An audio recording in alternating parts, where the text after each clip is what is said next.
Assalamu alaikum. Welcome to Al Qalam Digital Educational System. I am Awais Mushtaq from Al Qalam College. तमाम students अल कलम digital educational system के YouTube channel को ज़रूर subscribe करें ताकि आपको नए आने वाले तमाम लेक्चर्स बवक्त मिल सकें। आज हम अपने 9 क्लास कंप्यूटर साइंस के नए सिलेबस को डिस्कस करेंगे। जैसे कि आपको पता है कि 9 क्लास के कंप्यूटर साइंस की किताब तब्दील हो चुकी है, तो आज हम अपने पहले लेक्चर में इस नए सिलेबस की जो किताब है, नया सिलेबस है, इसको हम पहले चैप्टर से शुरू करेंगे।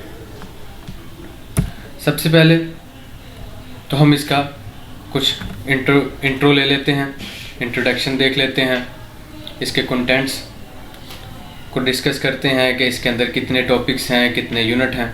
तो टोटल इसके अंदर 5 यूनिट हैं, जिन 5 चैप्टर्स हैं। हम इस किताब के अंदर 5 चैप्टर को डिस्कस करेंगे, 5 चैप्टर को पढ़ेंगे। पहला यूनिट हमारा प्रॉब्लम सॉल्विंग है, दूसरा बाइनरी सिस्टम, तीसरा नेटवर्क्स, चौथा डाटा एंड प्राइवेसी और 5वां चैप्टर हमारा डिज़ाइनिंग वेबसाइट के नाम से है। तो आज हम इसका पहला चैप्टर स्टार्ट करेंगे जिसका नाम है प्रॉब्लम सॉल्विंग।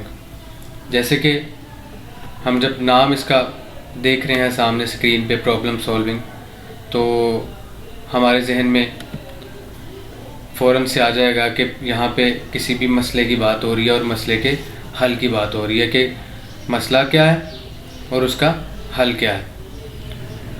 तो हम कुछ इसकी एग्जांपल से इसको हम समझेंगे, कोई हम अपनी रोज़मर्रा की ज़िंदगी से भी कुछ एग्जांपल लेंगे और फिर हम कंप्यूटर की फील्ड से भी कुछ एग्जांपल लेके हम इसको समझेंगे।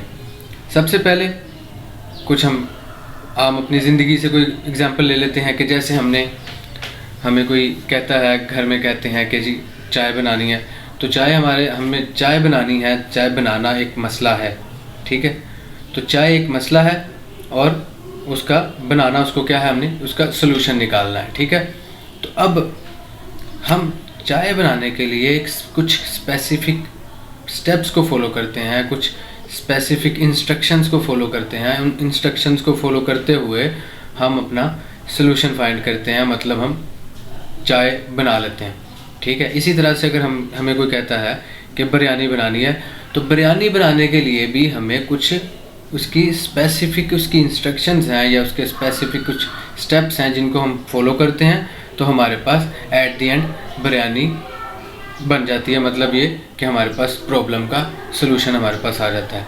इसी तरह से अगर हम कंप्यूटर की फील्ड में रह के बात करें, तो कंप्यूटर के अंदर हम प्रॉब्लम कहते हैं किसी भी सॉफ्टवेयर को डिज़ाइन करना, किसी भी प्रोग्राम को बनाना या किसी भी वेबसाइट को बनाना, ये हमारे लिए क्या है जी, प्रॉब्लम है।